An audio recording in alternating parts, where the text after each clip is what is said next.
नमस्कार, भारत 24 देख रहे हैं आप और आपके साथ मैं हूं सुरभि तिवारी। नमस्कार, मैं हूं आपके साथ करिश्मा। बुलेटिन की शुरुआत करेंगे एक बड़ी और दुखद खबर के साथ। नेपाल में रविवार सुबह बड़ा विमान हादसा हो गया। खबर यह है कि यति एयरलाइंस का ये प्लेन ATR 72 जिसमें 5 भारतीय समेत 68 यात्री सवार थे और 4 क्रू मेंबर सवार थे, दुर्घटनाग्रस्त हो गया। जानकारी के मुताबिक हादसे में सभी 72 लोगों की मौत हो गई है। शवों को निकालने का काम जारी है। हादसे की जो तस्वीरें और फुटेज सामने आए हैं वे बेहद ही भयानक है। सिविल एविएशन अथॉरिटी का यह कहना है कि लैंडिंग से 10 सेकंड पहले ही विमान में आग की लपटें दिखाई दी थी और हादसे पर नेपाल के प्रधानमंत्री का बयान भी सामने आया। उन्होंने इस घटना को लेकर दुख जताया है। भारत के उड्डयन मंत्री ज्योतिरादित्य सिंधिया ने भी हादसे पर दुख जाहिर किया। तस्वीरें आपके सामने हैं। हादसा 8 बजे के करीब हुआ है। पोखरा में ये हादसा हुआ। नेपाल में बड़ा विमान हादसा। तस्वीरें काफी ज्यादा भयावह। बताया जा रहा था कि कई यात्री इसमें सवार थे और वो दिखा भी रहे हैं आपको अलग अलग देशों से। फ्रांस से देखिए एक यात्री, भारत के 5 यात्री इसमें सवार थे। दुर्घटनाग्रस्त ये पूरा एयरप्लेन हो गया और तस्वीरें आपके सामने भीषण आग की लपटें और ये तस्वीरें सुरभि देख के अंदाजा लगाया जा सकता है कि ये विमान किस तरीके से एक्सीडेंट का शिकार हुआ। एक एक्सीडेंटल हम इसको कह सकते हैं, जो तकनीकी खराबी आई, लेकिन उसके बाद ये हादसा काफी दुखद और सभी दुख व्यक्त कर रहे हैं। बिल्कुल ठीक कहा आपने, क्योंकि लगातार नेपाल से इस तरीके के विमान हादसे की खबरें सामने आती रही हैं। हालांकि यति एयरलाइंस की भी अगर बात करें तो यति एयरलाइंस इससे पहले भी कई बार दुर्घटना का शिकार होने से बचा है और कई बार दुर्घटनाग्रस्त हुआ भी है। हालांकि 8 महीने पहले ही एक और एयरलाइंस इसी तरीके से, यानी 2022 में ही एक और एयरलाइंस इसी तरीके से दुर्घटनाग्रस्त हुई थी और अब ठीक 8 महीने के बाद पोखरा, ये वही एक जगह जहां पर पिछली बार 2022 में भी हादसा हुआ और पोखरा में ही ये दूसरी बार 8 महीने के बाद यह हादसा हुआ है। विमान दुर्घटनाग्रस्त हुआ जिसमें 68 यात्री, 4 क्रू मेंबर्स, यानी कुल 72 यात्री सवार थे। ATR 72 एयरलाइंस का जो नंबर था और साथ ही साथ ये बताया जा रहा है कि जिस वक्त ATC से पायलट ने बातचीत की थी उसने लैंडिंग के लिए परमिशन भी मांगी थी। ATC की तरफ से 2 बार परमिशन मांगने के बाद ATC की तरफ से दोनों बार परमिशन में ओके कहा गया था, लेकिन लैंडिंग के महज 10 सेकंड के पहले ही ये विमान दुर्घटनाग्रस्त हुई, जिसमें कि अब तक ये बताया जा रहा है कि 70 लोगों की जान जा चुकी है। तस्वीरें आपके सामने हैं। पोखरा में जो हादसा हुआ, खाई में किस तरीके से ये प्लेन गिरा और उसके बाद देखिए वहां पे रेस्क्यू टीम पहुंची और हादसे से पहले का ये वीडियो किस तरीके से ये प्लेन उड़ान भरता हुआ। बस लैंडिंग के महज कुछ ही वक्त पहले आपको बता दें ये दुर्घटनाग्रस्त हुआ है। यति एयरलाइंस का ये विमान है जो क्रैश हुआ है। सिविल एविएशन अथॉरिटी का इसमें यह कहना है कि लैंडिंग से 10 सेकेंड पहले विमान में आग लग गई। आग की लपटें देखने को मिल रही है और इस पूरे हादसे को लेकर नेपाल के प्रधानमंत्री का भी बयान सामने आया। उन्होंने भी दुख जताया। उड्डयन मंत्री ज्योतिरादित्य सिंधिया ने भी दुख जताया। खुद प्रधानमंत्री मोदी ने भी इस पूरे हादसे को काफी ज्यादा दुखद बताया। लेकिन ये देखिए जब नीचे ये विमान गिरा, वो वीडियो आपको दिखा रही हैं किस तरीके से उड़ान भरता है और उसके बाद लैंडिंग बस उसकी होनी थी, 10 मिनट पहले ही ये विमान नीचे की तरफ गिर जाता है। 10 सेकंड पहले का ये फुटेज दरअसल ये बताया जा रहा था जिस वक्त जब ये लैंडिंग के लिए प्लेन रनवे की तरफ जा रहा था, लेकिन महज 10 सेकंड पहले ही लैंडिंग के और दुर्घटनाग्रस्त हुआ। जिस वक्त आप इस प्लेन को अगर ध्यान से देखेंगे तो ये प्लेन पहले तो ठीक तरीके से लैंडिंग के लिए नीचे उतरते हुए नजर आता है, लेकिन उसके बाद बाईं ओर हल्का झुक जाता है और उसके बाद ही ये दुर्घटना हो जाती है।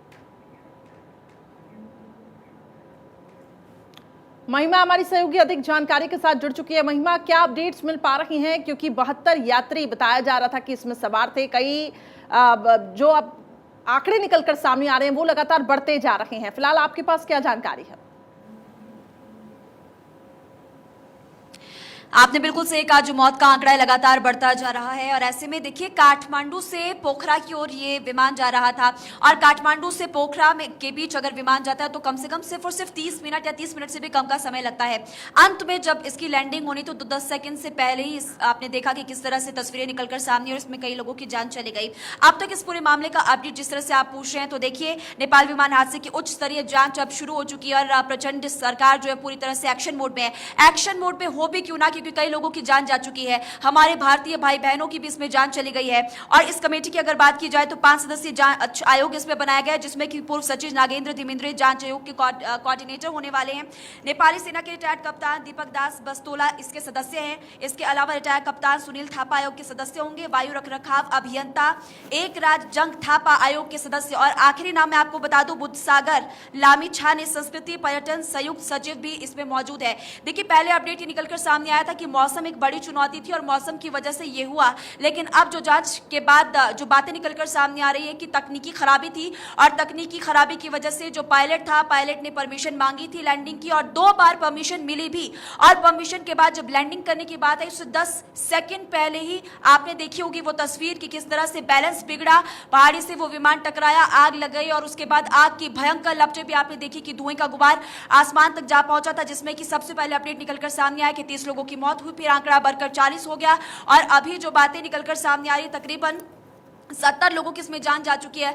68 इसमें यात्री थे, 4 क्रू मेंबर्स थे और ये भी बात अब निकलकर सामने आ रही, जिन लोगों की जान जा चुकी है उनको अस्पताल ले जाया जा रहा है। तकरीबन 38 लोग हैं जिनको अस्पताल अभी ले जाया जाएगा और उसके बाद फिर जो शव है वो परिवार वालों को सौंपे जाएंगे। जी बिल्कुल महिमा, साथ ही साथ देखिए इससे पहले भी हमने ब्लैक बॉक्स का भी जिक्र किया था, क्योंकि वो लास्ट मिनट आखिर क्या कन्वर्सेशन हुई थी पायलट और एटीसी के बीच में वो भी जानना बहुत जरूरी हो जाता है। लेकिन जो तस्वीरें निकल करके सामने आई हृदय विदारक, क्योंकि बार बार ये कहा जा रहा है कि पहले तो मौसम का हवाला दिया गया लेकिन उसके बाद कहा गया कि इंजन में तकनीकी खामियों का अगर हम जिक्र करते हैं, इसके पहले भी ऐसी दुर्घटनाएं होती रही है नेपाल में, तो क्या इसे एक बड़ी लापरवाही कहा जा सकता है एयरलाइंस की तरफ से?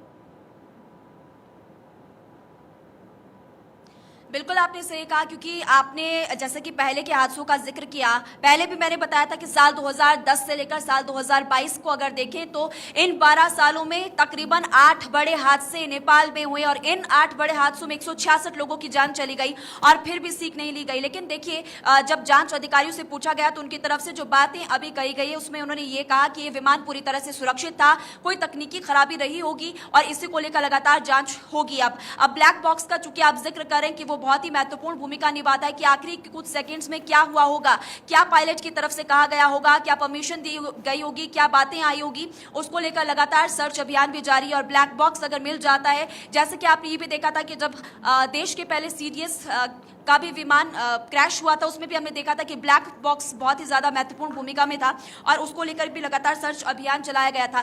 इसी हादसे में देखिए ब्लैक बॉक्स भी महत्वपूर्ण भूमिका निभा सकता है कि आखिरी के कुछ सेकंड्स में क्या होगा, ये देखने वाली बात। लेकिन अभी जो अपडेट है उसमें कई लोगों की जान जा चुकी है और लगातार ये मौत का आंकड़ा बढ़ता जा रहा है, जो कि चिंता का विषय भी है। और एक्सक्लूसिव तस्वीरें लगातार भारत 24 पे दिखा रहा है कि किस तरह से विमान क्रैश हुआ। और महिमा, ये जो हादसा हुआ है इसको लेकर सब दुख भी जाहिर कर रहे हैं। लगातार इस बड़ी खबर पर हमारी नजर है, आगे भी हम इस खबर को लेकर आप तक डिटेल्स पहुंचाते रहेंगे। सुरभि बिल्कुल, और इस बीच एक और बड़ी खबर आपको बता देते हैं। जोशीमठ में हो रहे भूधसाव के हालात लगातार गंभीर होते जा रहे हैं और अब यहां 2 और होटलों में दरारें आ गई हैं। रोपवे की तरफ 2 होटल तिरछे हो चुके हैं। रोपवे तक जाने वाले रास्ते में दरअसल स्थित स्नो क्रेस्ट और कॉमेट होटल भी अब भूधसाव के चलते तिरछे होने लगे हैं। दोनों मालिकों ने अपने होटल को खाली करने का काम भी शुरू कर दिया है। होटल्स के सामान को सुरक्षित जगहों पर भी अब शिफ्ट किया जा रहा है, तो वहीं ऐसे भवनों की संख्या भी लगातार बढ़ती जा रही है जिनमें दरार आई है। ऐसे मकानों की संख्या अब बढ़कर के 782 तक पहुंच चुकी है और लगातार जिस तरीके से भूधसाव के मामले और घरों में दरारें पड़ने के मामले सामने आ रहे हैं जोशीमठ से, अब और 2 होटल्स इसकी चपेट में आ चुके हैं। 2 और होटल्स की दीवारों में बड़ी और चौड़ी दरारें देखी जा रही है, जिसके बाद से होटल मालिकों की तरफ से खुद ही इस मामले में संज्ञान लेते हुए तुरंत होटल से तमाम फर्नीचर्स को सबसे पहले हटाने का काम किया गया और सुरक्षित स्थानों पर इस होटल के सामान को पहुंचाया गया, होटल को खाली किया गया। साथ ही अब इस पूरे मामले को लेकर के लगातार जिस तरीके से लोगों से अपील की जा रही थी कि सुरक्षित स्थानों तक जाए, उसकी कुछ तस्वीरें भी सामने आ रही हैं। एशिया के सबसे बड़े रोपवे में शुमार जोशीमठ औली रोपवे को आप फिलहाल देख सकते हैं। इसमें भी दरारें आई हैं नीचे वाली तरफ इसके बेस में, जिसकी वजह से बंद हो चुका है। लेकिन अब बड़ी खबर क्या, दरअसल 2 ऐसे और होटल्स हैं जिसमें दरारें आई है और अब आपको हम दिखाएंगे कि कैसे जो ये दोनों होटल्स हैं इनमें नीचे इनके बेस में दरार आई है और एक होटल दूसरे होटल के साथ जल्दी उसकी बिल्डिंग भी लगने वाली है। आगे की ओर मैं अपने कैमरामैन गौरव से कहूंगी कि जरा जल्दी चलिए और फिर हम दिखाएंगे कि देखिए इस होटल में यहाँ पर कितनी मोटी मोटी दरारें आई हुई। तो देखिए ये इस होटल का यहाँ पर बेस है और इसमें आप देख सकते हैं कि कितनी मोटी दरारें यहाँ पर आई हुई है और ये दरारें आगे तक है, देखिए ये, और यहाँ से भी इसमें दरारें आ रही है। तो ये होटल कामिट है और देखिए इसके यहाँ पर एग्जैक्ट ये बेस यहाँ पर दरारें आ चुकी है। फिलहाल ये होटल बंद हो चुका है। आगे की ओर हम चलेंगे और एक और ऐसा होटल है जिसमें कि दरारें आई है, ये है द स्नो क्रेस्ट होटल। और इस होटल में फिलहाल आपको बाहर तो दरारें नहीं नजर आएगी, लेकिन अगर हम अंदर की ओर चलेंगे तो इस होटल में भी दरारें आई हुई है। अब आपको अंदर की ओर ले चलेंगे हम और दिखाएंगे कि यहाँ पर कहाँ दरारें आई हुई है। लाइव किचन बनाया था हमारे ओनर ने, बहुत अच्छी मेहनत करके, पर सब अस्त व्यस्त हो गया मैम, बहुत बुरा हुआ। तो अभी होटल तो खाली हो चुका है, ये सामान मैं देख रही हूँ कि खिड़कियां विड़कियां पहले से निकाल दी है यहाँ से। नहीं मैम, अब निकाल रहे हैं उनको धीरे धीरे। ऐसा और भी दिखाता हूँ, और भी बहुत जगह दरारें आई हैं। ये कमरों में दरारें यहाँ पर आ चुकी है। ये ताजा है, नया है।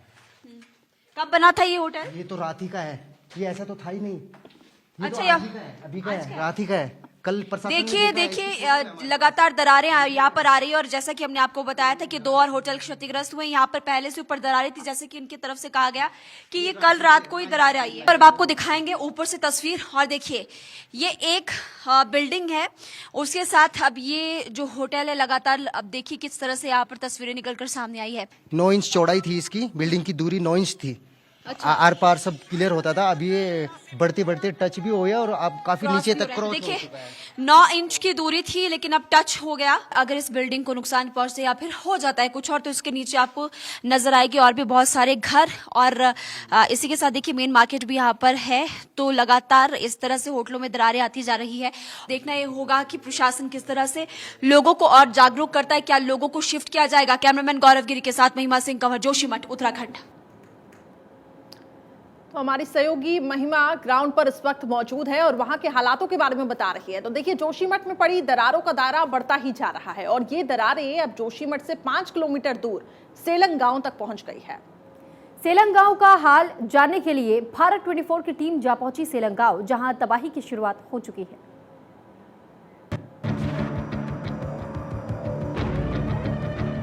हर घर पर हर रास्ते में दरार आ रखी, कहीं जाने का चलने का रास्ता ही नहीं है। हमारे घर में तो पूरी दरार है। बच्चे कहाँ जाएंगे, हम बूढ़े ने तो अपने दिन काट दिया। एनटीपीसी की प्रोजेक्ट की वजह से यहाँ पे दरारें आ रही हैं। ये रात को ब्लास्टिंग करते हैं नीचे।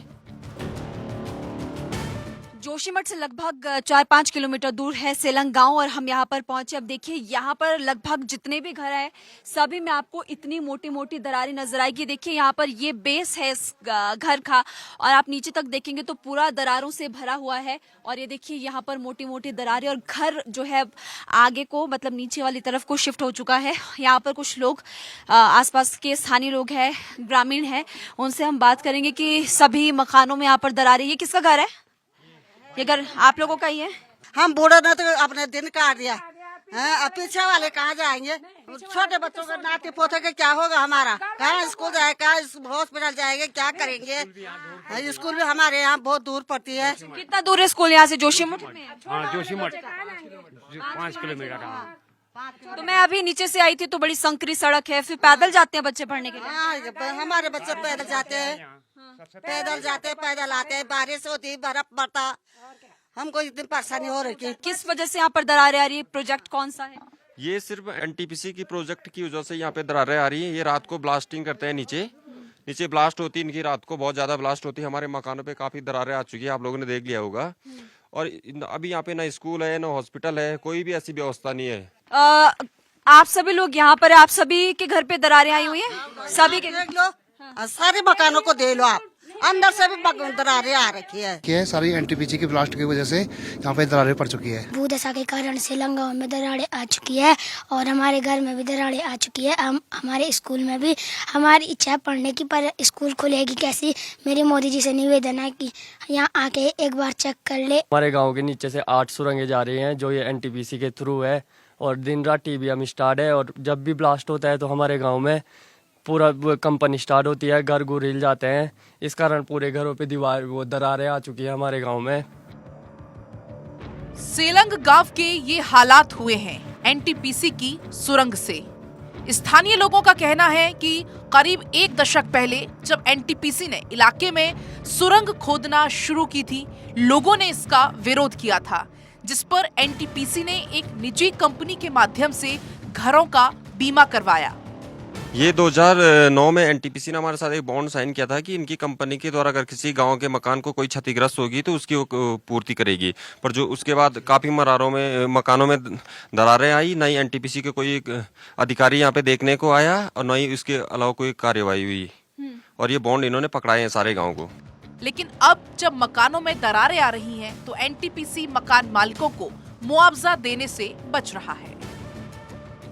एनटीपीसी पावर प्रोजेक्ट के सामने मैं इस वक्त मौजूद हूं और यहां से आपको वो सुरंग नजर आएगी जिसकी वजह से ये सब हुआ। और यहां के ग्रामीणों ने बताया है कि ऐसी एक नहीं बल्कि कई सुरंगें यहां पर बनाई गई। तो देखिए ये सुरंग यहां पर एक, ऐसी और भी सुरंगें कई यहां पर है 7 से 8। और ये भी कहा जा रहा है कि इन सुरंगों के अंदर लगभग 20 से 25 यहाँ पर कमरे बनाए गए हैं। और एक बड़ा पहाड़ यहाँ पर सामने आपको नजर आ रहा है। इस पहाड़ के अंदर चूंकि बहुत सारी सुरंगें हैं, कमरे हैं, जिसकी वजह से ब्लास्टिंग कई बार हुई। ब्लास्टिंग की वजह से लोगों के घरों में दरारें आ गई। बॉन्ड साइन किया गया, बॉन्ड साइन करने के बावजूद भी लोगों के साथ धोखा हुआ और जो वादा एनटीपीसी की तरफ से किया गया था वो वादा भी पूरा नहीं हुआ। अब सामने है तस्वीर त्राही की और आपने देखा कि लोग यहाँ पर बेघर होने को मजबूर है। कैमरामैन गौरव गिरी के साथ मैं महिमा सिंह कंवर, जोशीमठ, उत्तराखंड।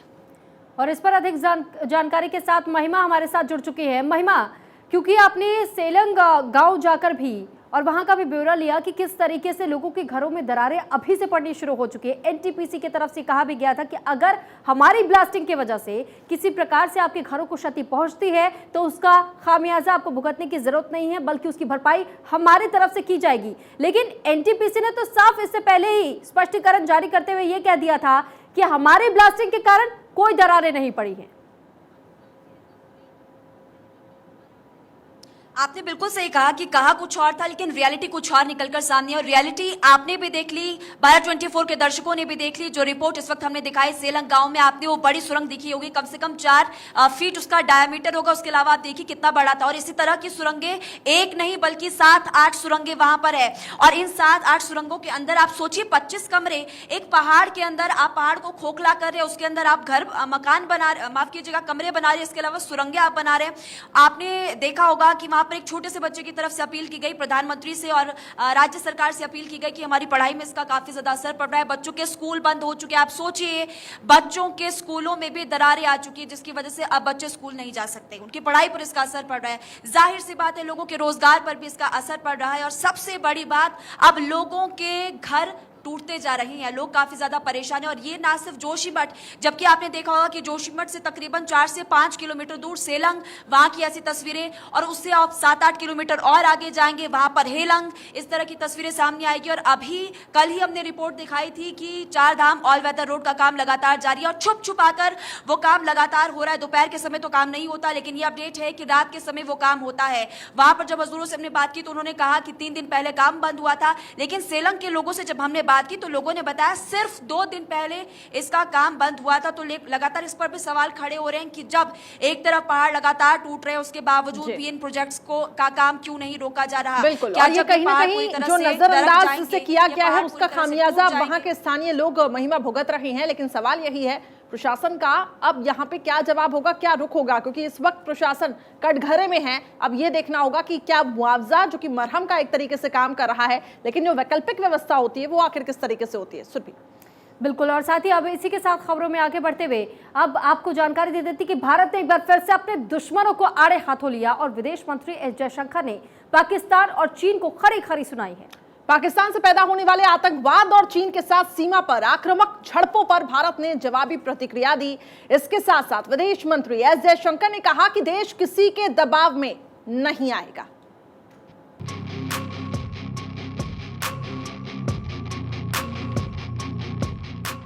दुश्मनों को भारत का कड़ा संदेश। World sees that this is a nation that will not be coerced. चीन को खरी खरी। China is today seeking to change the status quo by bringing large forces in violation. Pakistan को याद दिलाया Balakot. Uri and Balakot sent a much needed message. विदेश मंत्री S Jaishankar ने एक बार फिर पाकिस्तान और चीन को भारत की ताकत का एहसास कराया है। चेन्नई में विदेश मंत्री एस जयशंकर ने दुश्मनों को कड़ा संदेश देते हुए पाकिस्तान से सामने आने वाली आतंकी गतिविधियों और चीन के साथ बॉर्डर पर आक्रामक झड़प को लेकर बड़ा बयान दिया है। उन्होंने साफ कहा कि देश किसी के दबाव में नहीं आएगा, देश अपनी सुरक्षा सुनिश्चित करने के लिए हर संभव कदम उठाएगा। जयशंकर ने 2019 की घटना का जिक्र करते हुए कहा कि पुलवामा आतंकवादी हमले के जवाब में वायुसेना की की ओर से किए गए बालाकोट हवाई हमले के जरिए बहुत जरूरी संदेश दिया गया था। National well-being has many facets, but national security is without question its basic foundation. All countries are tested in this regard, but we perhaps have had more than our fair share. These have ranged from insurgencies and wars to cross-border terrorism, especially terrorism. Our long-suffering approach had, however, created the danger of normalizing terrorism. That is why Uri and Balakot sent a much-needed message. आतंकवाद और घुसपैठियों को भारत अब छोड़ने वाला नहीं है। विदेश मंत्री ने तो इसके संकेत दिए ही हैं। वहीं उससे पहले केंद्रीय गृह मंत्री ने 2 दिन पहले ही जम्मू कश्मीर में सुरक्षा की स्थिति को लेकर हाई लेवल मीटिंग की थी। केंद्रीय गृह मंत्री अमित शाह ने शुक्रवार को जम्मू कश्मीर में सुरक्षा की स्थिति को लेकर हाई लेवल मीटिंग की। बैठक के बाद अमित शाह ने कहा कि राजौरी आतंकवादी हमले की जाँच NIA को सौंपी गई है। NIA और जम्मू पुलिस दोनों मिलकर इस घटना की जाँच करेंगी। बीते 1.5 साल में जितनी भी घटनाएं हुई है उन्हें भी सामने रखते हुए जांच की जाएगी। आतंकवादी ग्रुपों की मंशा जो भी हो, परंतु हमारी एजेंसियां मुस्तैद होकर जम्मू की सुरक्षा करेगी। विदेश मंत्री का बयान हो या फिर अमित शाह का एक्शन, आतंकवाद और घुसपैठ के खिलाफ मंत्रियों के आक्रामक तेवर बरकरार है। भारत के इस रुख से साफ है कि अब भारत आतंकवाद के आगे झुकने वाला नहीं है। Bureau report, Bharat 24।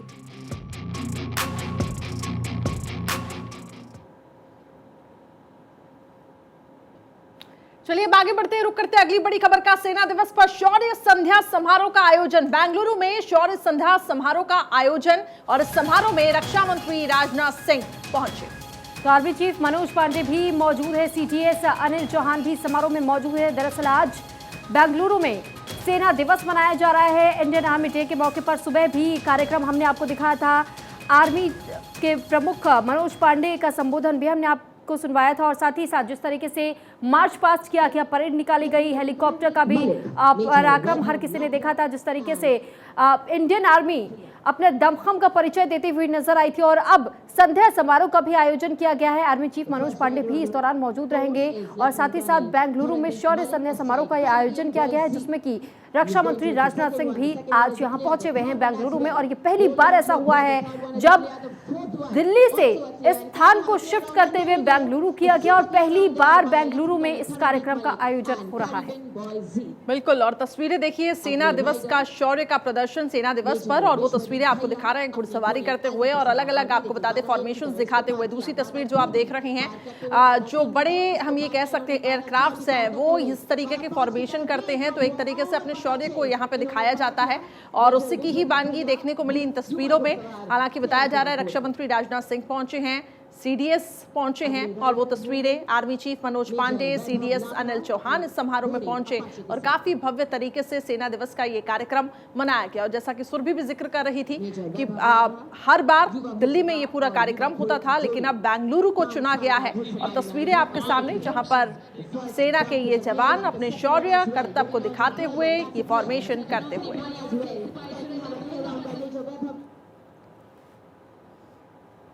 तो पहाड़ों पर बर्फबारी का अटैक जारी है जिस कारण निचले इलाकों में ठंड अब लगातार बढ़ती चली जा रही है और अपना प्रकोप बरकरार रखे हुए है। और इसी बीच देखिए कहीं ये बर्फबारी लोगों के चेहरे पर मुस्कान ला रही है तो कहीं ये बर्फबारी आफत भी बन गई है। राहत और आफत की ऐसी ही 5 तस्वीरें आपके सामने है। चंबा की आप तस्वीर देख रहे हैं, हिमाचल प्रदेश के, जहां बर्फबारी का अटैक जारी है। भारी बर्फबारी की मोटी चादर बिछी हुई है। टूरिस्ट चंबा पहुंचकर बर्फ का मजा भी ले रहे हैं। वहीं दूसरी तस्वीर उत्तराखंड के चक्राता की है जहां लोखंडी में बर्फबारी से पर्यटकों के चेहरे खिल उठे हैं और दूर दूर से सभी पर्यटक यहां पे पहुंच रहे हैं। तो वहीं तीसरी तस्वीर जम्मू कश्मीर के सरबल क्षेत्र की जहां भारी बर्फबारी के कारण हिमस्खलन हो गया, सेना ने राहत और बचाव कार्य किया। चौथी तस्वीर भी जम्मू कश्मीर के बांदीपुरा की ही है जहां बर्फबारी की दिल दहला देने वाली तस्वीर सामने आई। बांदीपुरा में बर्फीला तूफान आया, एवलांच की तस्वीरें कैमरे में कैद हो गई। वहीं आखिरी तस्वीर जम्मू कश्मीर के शोपिया की जहां हाड़ कपाने वाली ठंड के बीच शोपिया में सीआरपीएफ के जवानों ने बर्फ की सफेद चादर पर वॉलीबॉल खेला और वीडियो में साफ देखा जा रहा है कि जमीन पर बर्फ की सफेद परत बिछी हुई है। तो देखिए किस तरीके से जो सुरक्षा बल है वो वॉलीबॉल खेल रहे हैं और जैसा कि हम जिक्र कर रहे थे, कोई इन खूबसूरत वादियों के मजे ले रहा है, इस खूबसूरत मौसम के, स्नोफॉल के, तो किसी के लिए ये स्नोफॉल आफत बन के आई है। लोग परेशान हो रहे हैं, हिमस्खलन हो रहा है, मैदानी इलाकों में ठिठुरन काफ़ी ज़्यादा बढ़ गई है।